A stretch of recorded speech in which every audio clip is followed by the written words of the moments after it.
We have some MATHCOUNTS problems from 2024 chapter team round today. So the function SON is given as sum of the first n terms of a arithmetic sequence. If SON is given by this expression, what is the value of the 2024 term of this sequence? Like this is also a common type. So like SON is just the sum of the first n terms. Like if I plug n equals 1, that will be the first term, which I can just plug 1.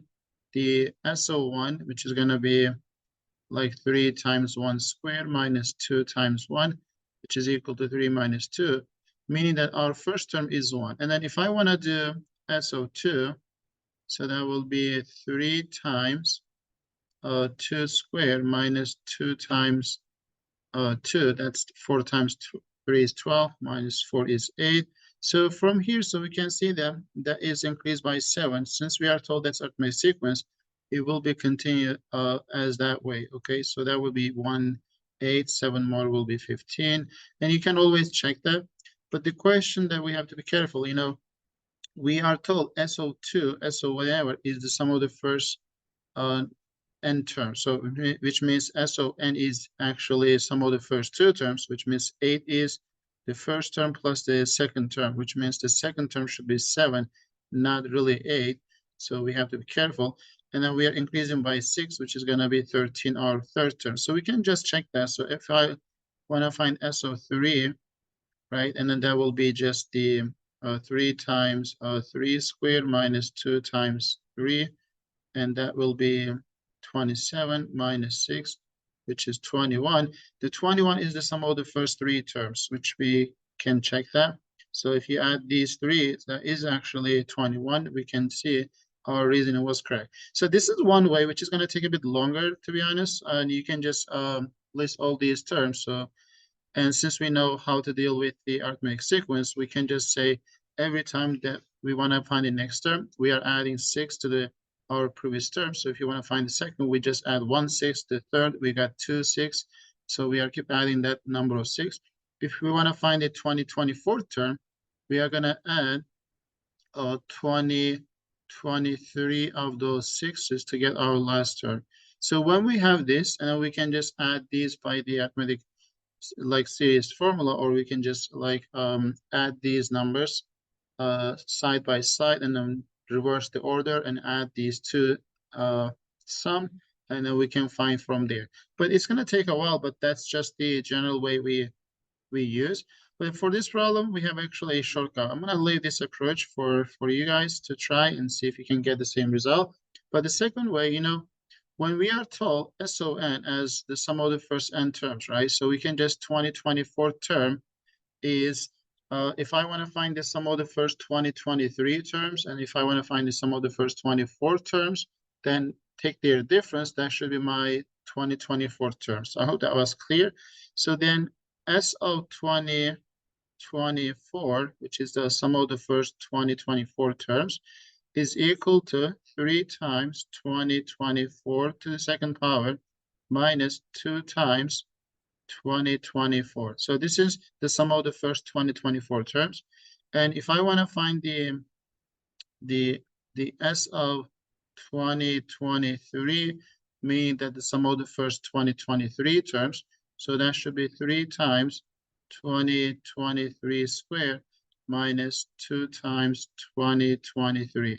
So this is the difference what we are actually looking for, because that difference will give us the 2024 term. So when we take the difference, so then I can just write the difference between these two terms, which will be 3 times 2024 squared minus 2023 squared. And if I subtract the second from the first, and this guy will be plus, so you will get a plus 2 times 2023. So I can write it as 2023 minus 2024. So like I just multiplied the second equation by -1, so this became a positive. So that's why that's a positive. But the first one is still a negative, so that's I just pulled the 2 after. And this is the difference of square. At this point, you can just plug into calculator, which is okay. But I'm going to use the difference of square to make it a bit nicer. So that will be the difference between these two is just 1.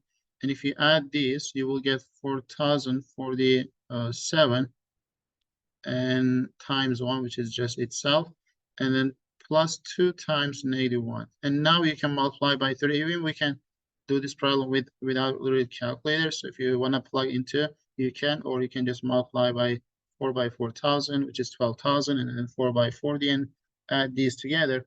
So if you do that, so I will get 12,139.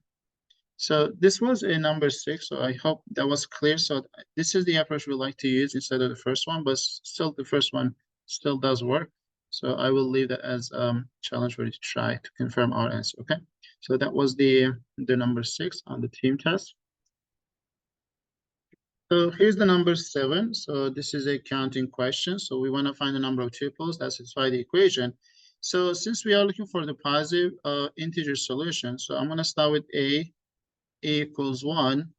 Okay, I could start with B as well, which doesn't make any difference. So if this is the case, B plus C has to be 12. So in this case, I can choose B is like 1 and C is 11. So 1, 11, 2, 10, 3, like 9. And then I can continue in this all the way to 11 to 1. And if I want to list these, I see I have like 11 tuples already. So that looks like 1, 1, 11. So this is like one of these 11s, or 1, 2, and 10. And if I want to list these, I'm going to get 1, 11, and 1. So there is 11 already. But, before we move on to the case like A equals 2, maybe we can just do a bit faster. Because, A times B plus C is 12. So instead of choosing A is 1, maybe we can just choose B is 1, which means we can just swap these values. So if I do that, if I choose B is 1, and then I can change the B's to A is to 1, B, that will give us 1, 1, 11, and then that will be 2, 1, 10. And then the next one will be 3, 1, 10. And then if you continue in this, you will get 11, 1, and 1. So these are almost the same as the first list, except the 1, 1, 11. Because when you swap A and B, when these two A's are equal to each other, which is 1, 1, then you don't really get anything new. So but other ones are going to give us different tuples. So we had 11 right here, so that means there will be 10 more. So in this case, we have total of 21 tuples already. So now if I want to go A equals 2, right, that will give us 2 times B plus C is equal to 12. And if this B is 1, that's going to be 2 plus C is 12, so which will be 10. And if this is 2, so that will be 2. So these are increasing by 1, while these are decreasing by 2. And if I want to go with now like 3, so that should be 6, and 4, and that should be 4, and then 5 for B, that will be 2, and then there is nothing else. So we have 5 values of B's we can choose to make this equation correct. So if I want to list these, so that will be A is 2, B is 1, C is 10. Since we have only 5, it's better to list like all these, not to miss anything. So we have 2, 2, and 8. And then we have 2, 3, and 6, 2, 4, and 4, 2, 5, and 2. We can use a swapping idea in this case. So if I want to swap these like A and B's, I can have like 1, 2, 10. And then 2, 2, when you swap, you get still the same thing. So that's 2, 2, 8. And then you got 3, 2, and 6. So 4, 2, and 4. And 5, 2, and 2.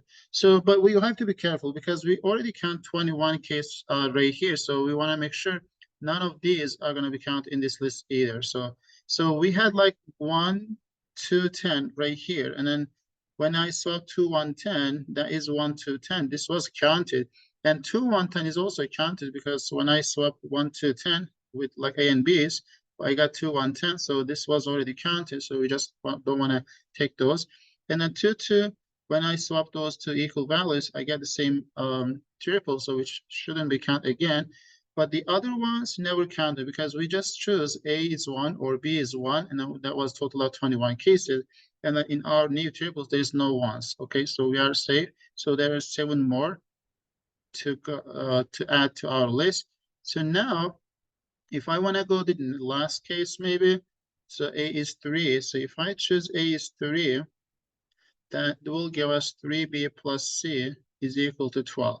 And if I choose like B as 1, like for example, if I choose B as 1, my 1 triple will be 1, 3, 1, 9. But we already count these because if you remember, we had 1, 3, 9. When you solve those, 3, 1, 9. If you list them, you are going to see it, but no need to. So which means anything that we choose lesser than 3 for B, then that was already counted in our list. And if you don't believe that, so if you don't kind of convinced, you can just list 21 of these to see it. And only number that works is just 3, which is gonna be, this is gonna be also 3. So we have only one more triple, which is 3 and 3 and 3. So which add up to one more. So if you add this, that's 28 plus 1, 29 triples. So this was a tricky one. Number 7, the counting usually the case, so we have to be careful. So let's look at the next one. So number 8, we have a geometry problem. So I guess this is kind of common type. So the ABD has an area of 18. Okay, so this is 18. And then ADE has area of 14. So based on this, what we want to find is the area of DEC. So we are looking for the area of this region. So like first things we have to ask, like, how do I use the given info? Like we are given area right here and area right here. How do I use that? So we know that this is 90 degrees and this is 90 degrees. So which will make this DE and BA are parallel to each other. You know, when you have parallel lines or 90 degrees, then it's good to like look for some small triangle. And but before we do not have any ratios. Maybe we should have some ratios before we kind of use that. So like we know that the triangle ADE, this triangle, like if I want to take DE as base, so AE could be considered as a height. And if I want to look at this triangle, if I want to drop the altitude from D to AB, so like this, that will be same as AE. And meaning that the triangle ABD and triangle ADE has the same height. So if you kind of don't see that still, so like what I'm trying to say, if I want to drop this altitude from D to AB, that's going to be height. And this height is the same as AE. So the area of ABD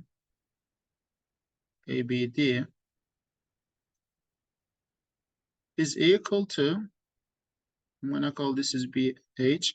So DH, that's the height, times AB over 2. And if I want to write the area for the ADE now, so this is equal to AE times DE. So divided by 2. Actually, I should maybe do the other way around because I start with that way. So then AE times DE over 2. Why this is important? Because I know the area of these two guys. If I want to divide these areas, the 2's will cancel. And I do know DH is this guy, is the same as AE, so these will cancel. And some of you already seen without really writing this immediately, but the area ratio ABD is 18 over ADE, which is 14. This is equal to the ratio of AB to DE. So which is gonna be useful. So if I wanna take the ratio of this side, which is like to the ratio of AB, that will tell us some ratio, which is 9, like, or 7 is AB over DE. So if I want to say this is 7 times K, then AB will be 9 times that K. So now we are almost there. So what we want to say now, the CDE is similar, right? So CDE is similar to CBA. CBA, because they have the two same angles. At least at least two angles. We can say three already. So the angle right here and the angle right here are equal. So we have 90 degrees right here, 90 degrees right here, and then C is common. So they are similar by angle similarity. So then angle C is opposite to 7K. So that's my ratio. And the angle C in the larger triangle in ABC, CBA, is opposite to 9K, which is 7/9. And when you have two similar triangles, their area ratios, the ratio of the similarity, which means we got 7/9 as the area, like side ratios. If I square this, that will be area ratio. So the CDE, like CDE, over CBA,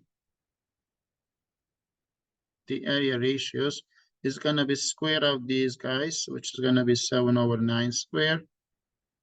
And that is 49/81. And if you don't know why this is the case, there are two some other videos I made it before for the reason, so you can review those. That will tell us if I know the area of this triangle and area of this triangle, I can just use that ratio. And if you look at I'm going to call this region is to be A, but if you add these two remaining parts, so 18 and 14, that's 32. And the difference between these two numbers also 32, which means the whole region is 81, while this triangle has 49. And because that is consistent with our number. And if this wasn't the case, you can just say the area of CDA, like say this is like A, divided by A plus 18 plus 14. So we can just say area of the triangle divided by area of the CBA. This has to be 49/81. And then you can just cross multiply and find the A. And if you do, so you will still get 49. I got this immediately because when you take the difference between these numbers, that should give us the area like of the quadrilateral right there, which is already 32. So which is why we have 1-to-1 ratio of this one. So that's why we can just say this is 49. So I hope that was clear. So this is a similar triangles problem. So an area relation with the bases when they share the same height. Okay. So I'll see you in the next video.